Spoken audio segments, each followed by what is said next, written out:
The road at night feels different, quieter, darker, and sometimes you see things you were never meant to see. Tonight, 3 true road horror stories. I used to work night shifts at a warehouse 2 towns over, and the only way home was a long stretch of rural highway that cut through miles of empty fields. I hated that drive. No lights, no houses, no traffic, just darkness so thick it felt like it pressed against the windows. One night in late October, after a brutal 14-hour shift, I clocked out at 2:14 a.m. and got into my car. The air outside was cold and wet, and a thin fog was crawling across the asphalt. I remember thinking, not tonight. I'm too tired for this road tonight, but I didn't have a choice. I needed to get home, so I started driving that lonely highway, not knowing it would be the last peaceful night I'd ever have. About 20 minutes into the drive, I saw something on the shoulder of the road. At first, I thought it was a mailbox or a road marker, but as I got closer, the shape grew taller and wider and more human. I slowed down a little, squinting through the fog. It was a man, standing completely still, facing the road. He wasn't thumbing for a ride. He wasn't walking. He wasn't waving for help. He was just standing, as if he had been waiting there for hours. His clothes were dark, maybe blackened. He held something in his hand. I couldn't see what it was, but what I did see was that he never looked at me, not even as I drove past. His head stayed turned toward the field, staring into nothing. My stomach twisted. Something was wrong about him, very wrong. I tried to shake it off. People walk highways, sometimes drunk, lost, homeless. I'd seen worse. But about a mile later, I glanced into my rearview mirror. He was there, walking down the middle of the road. I slammed on the brakes. He hitched a ride, ran. How could he possibly? No, it was impossible. There was no way he could have traveled that far in the time it took me to drive 1 mile. And yet, in the mirror, his silhouette moved slowly, calmly straight down the center line, his pace steady, as if he'd been walking beside me the entire time. My throat tightened. I pressed the gas and didn't look back again. After another few miles, something even stranger happened. I passed a crooked road sign that said, Miller's Ridge, 2 miles. That sign was supposed to be near the beginning of the highway, not here, and a few minutes later, I passed it again. Miller's Ridge, 2 miles, then again, and again. I wasn't tired enough to hallucinate. I wasn't lost. There were no exits, no turns, but the world outside my windows had begun to repeat itself. Same sign, same tree, same broken fence, same patch of fog rolling across the asphalt. It was like the highway had turned into a loop, and no matter how fast I drove, I wasn't going anywhere. Then my headlights illuminated something ahead. It was the man, standing in the middle of the road this time. But this time, he was facing me. I hit the brakes so hard, the tires screamed. The man didn't flinch, didn't step aside, didn't react. He simply lifted his arm, the one holding something, a small object, round, shiny. When my car rolled to a stop just a few feet away, I finally saw it. A key, just a normal, silver house key, dangling from his fingers. And then he tilted his head slowly, unnaturally, like he was studying me, like he was trying to decide something. My breath froze. He took 1 step toward the car, then another, and another. I threw the car into reverse and screamed as I backed away. He kept walking, steady, calm, like nothing about this was unexpected. I reversed until my wheels hit the gravel on the roadside, then turned the car, flooring the gas.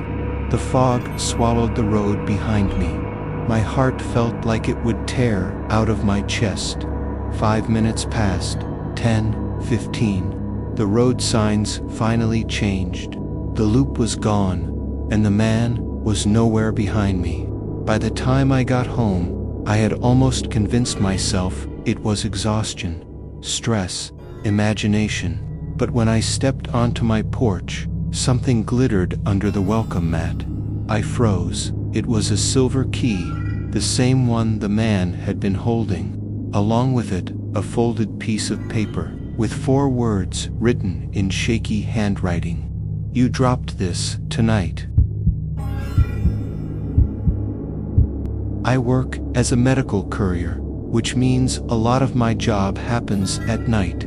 Hospitals never sleep, and neither do the samples and medications they need delivered. On a cold February night, around 1:30 a.m., I was driving my usual highway route. Everything felt routine: empty road, the hum of the engine, the quiet darkness that settles over long stretches of asphalt. I'd done this drive hundreds of times, but that night, something felt heavier. Like the darkness wasn't just around the road, it was following me. About 20 minutes in, my GPS glitched for a second, then recalculated the route. A new instruction appeared. "Take exit 34 in 2 miles. I frowned. There was no exit 34 on this highway. I knew every turn, every sign, every rest stop, but the GPS insisted, and then, 2 miles later, I saw it. A green exit sign I had never seen before. Exit 34, Haven Ridge. Like the darkness wasn't just around the road, it was following me. About 20 minutes in, my GPS glitched for a second, then recalculated the route. A new instruction appeared. "Take exit 34 in 2 miles. I frowned. There was no exit 34 on this highway. I knew every turn, every sign, every rest stop, but the GPS insisted, and then, 2 miles later, I saw it. A green exit sign I had never seen before. Exit 34, Haven Ridge. But the map showed nothing, just a blank gray patch with a pulsing blue dot. As I kept driving, I realized something that made my chest tighten. Every house I passed looked exactly the same. Same peeling paint, same broken porch steps, same boarded window, a copy and paste neighborhood. Nothing changed. And then I noticed the people. 3 figures standing in one of the yards, perfectly still, facing the road, their faces invisible in the shadows. I pressed harder on the gas. After a few minutes, the road curved, and I passed the same house again. I recognized the crooked fence, the ripped plastic on the window, the 3 figures. Impossible. My heart started pounding. I forced myself to stay calm, but my hands were shaking on the steering wheel. I drove faster. The road curved again. Same house, same fence, same figures. Except, this time, the figures were closer to the road, maybe 5 feet closer. I didn't blink. I didn't look away. I just kept driving. The 3rd loop. They were standing right at the edge of the asphalt. All 3 facing my car, motionless, waiting. I sped up. I didn't care where I was going. I just needed to get away from that place. The fog thickened until I could barely see 2 car lengths ahead. My GPS kept repeating the same phrase. Continue straight, continue straight, continue straight. The voice sounded wrong, distorted, deeper, like someone else was speaking through the device. Then the fog cleared just enough to reveal a figure standing directly in the middle of the road. A woman in a long, pale dress, hair hanging over her face. She didn't move, didn't react to the headlights. I slammed on the brakes, skidding sideways. My car stopped only a few feet from her. She lifted her head. Her eyes were completely white, and she whispered something, not with her mouth, but inside my head. A single word that made my blood go cold. Stop. The moment she whispered stop, all the houses on both sides of the road lit up at once, not with warm light, but with a cold, flickering bluish glow, like static electricity humming inside the walls. Doors opened, slowly, one by one. People stepped out, dozens of them, from every identical house on the street, all of them facing me, all of them unmoving, all of them completely silent. My GPS spoke again. You have arrived at your destination. I threw the car in reverse, turned so fast, tires screeched, and drove back toward the highway entrance. But the exit sign was gone, just a dark, endless road. The woman appeared again, this time on the side of the road, her face inches from my window. I screamed and floored the gas. After what felt like 20 minutes of blind driving, the fog thinned, the road straightened, and suddenly, I was back on the real highway. No old houses, no fog, no looping roads, just Route 19 again, exactly where I had first seen the exit. I pulled over, shaking so badly, I could barely breathe. I got out of the car to clear my head and froze. There, on the asphalt, freshly embedded in the dirt, was a green metal road sign. Exit 34, Haven Ridge, bent, scratched, and smeared with something dark. I backed away, heart racing, and my GPS chimed one last time, recalculating, but the voice that said it was the woman's. I live in a small town that shuts down after 9 p.m. By midnight, the streets are empty, and the only sounds are distant dogs barking and the occasional truck on the highway. That night, I was driving home along County Road 7, a 2-lane strip of asphalt that cuts through open fields and a patch of forest before it reaches town. It was just after 1 a.m., and the road was completely empty. I liked driving alone at night. It was quiet, peaceful. But that night, about 10 minutes into the drive, I noticed a pair of headlights appear in my rearview mirror. Nothing unusual at first, except the car was far back-end, yet the lights felt too bright, like they were staring straight into me. I thought, okay, another car, fine. I kept driving. The car stayed behind me, not gaining, not falling back, just sitting there, perfectly centered, perfectly steady. I kept an eye on the speedometer. 55 miles per hour. I sped up to 60. The car behind me did the same. I slowed down to 45. So did they. I switched lanes, even though I didn't need to. The car behind me drifted deliberately into the lane directly behind mine, again dead center, as if they were attached to my bumper by an invisible wire. There was no passing, no turning, no attempt to get closer, just an exact mirror of my movements. The longer it went on, the weaker my peaceful night drive excuse became. I turned down the radio. The silence inside the car felt loud. At one point, I flicked my blinker on, just to see what would happen. The second my indicator started ticking, their turn signal flicked on to same side, same rhythm. I felt cold rush from my spine to my fingertips. Nobody does that by accident. I told myself I was being paranoid. It's just a bored driver. They'll turn off soon. But then we reached the forest stretch. County Road 7 becomes a narrow corridor. There are tall trees on both sides, branches leaning over the road like they're forming a tunnel. The air always feels heavier in that part.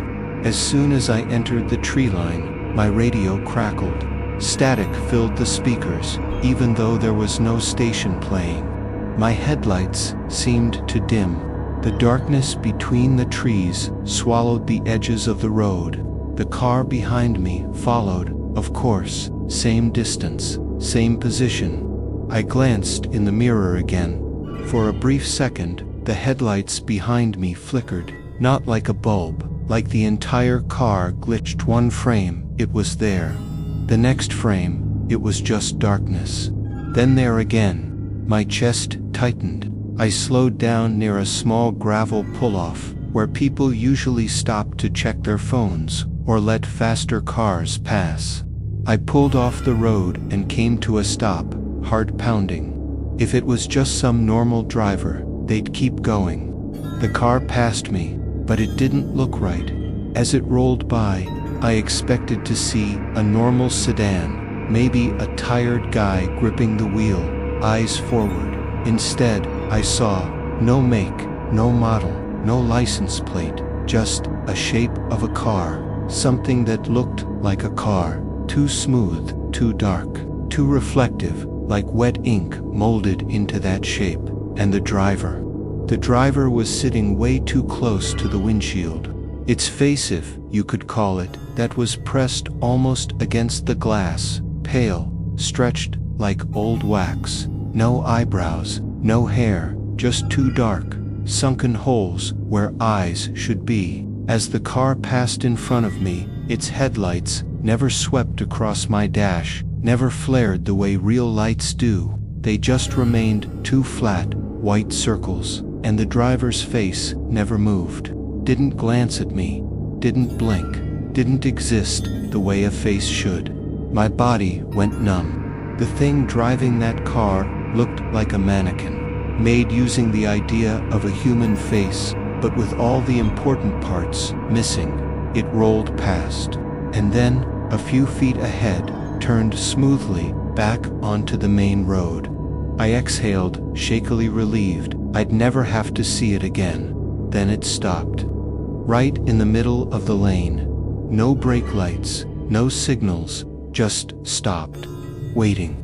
For a long, horrible moment, nothing moved. No wind, no engine rev, just the soft ticking of my cooling car, and my breathing echoing too loud in the cabin. Then, simultaneously, the headlights ahead shut off, and something clicked in my head. I turned my car off. Instinct, panic. The forest went absolutely black. No road, no trees, no sky, just darkness, so complete it felt physical. Then, two new lights appeared in my rearview mirror, far back at first, then closer, the same exact distance, the same exact angle. The car, behind me again, it had never passed me. My heart hammered as I realized something. It wasn't following my car, it was following me. I don't remember making the decision to drive. I just remember suddenly being back on the road, pressing the gas pedal so hard my foot hurt. I didn't look at the mirror anymore. I didn't want to see if it was still there. The forest thinned. Streetlights appeared. The speed limit signs changed. I was back near town. Normal houses, normal cars, parked in driveways, normal porch lights. By the time I pulled into my own driveway, my heart had finally slowed down. I told myself I had imagined half of it, that exhaustion and darkness had messed with my head. I turned off the engine and stepped out of the car. The street was quiet. I walked up to my front door, hand shaking as I fit the key into the lock. That's when I heard the engine. A low, smooth idle, right behind me. I turned around. The same car was parked across the street. No sound of it arriving, no headlights sweeping across the houses. It was just there, engine humming, headlights off, driver's seat occupied. The face behind the glass was the same waxy nothing. Closer now, pressed so tightly to the windshield that the skin looked ready to crack. And even from across the street, I knew whatever was in that car didn't care about roads or rules or distance. It had followed me home, and it knew where I lived now. The engine cut off, the lights never came on. The car stayed there, and when I looked again, a minute later, it was gone. No sound, no taillights, no trace, just an empty street, and the faint, lingering smell of exhaust right behind my front door.